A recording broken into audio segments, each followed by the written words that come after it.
quick work, don't it?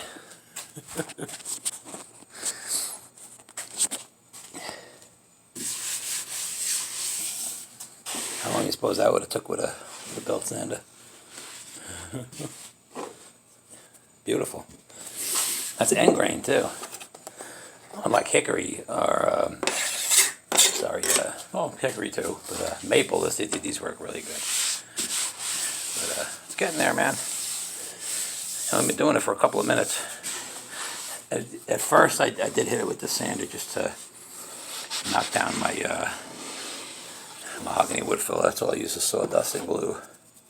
I just went along with glue like that and just packed it down as I went. And any little, spots that it'll fill in. So, that's it, folks. I'll let you know when it's done. I'll put up a video. A little bit hot in here, as you can see. Damn, look at my hair. Wow. Ah.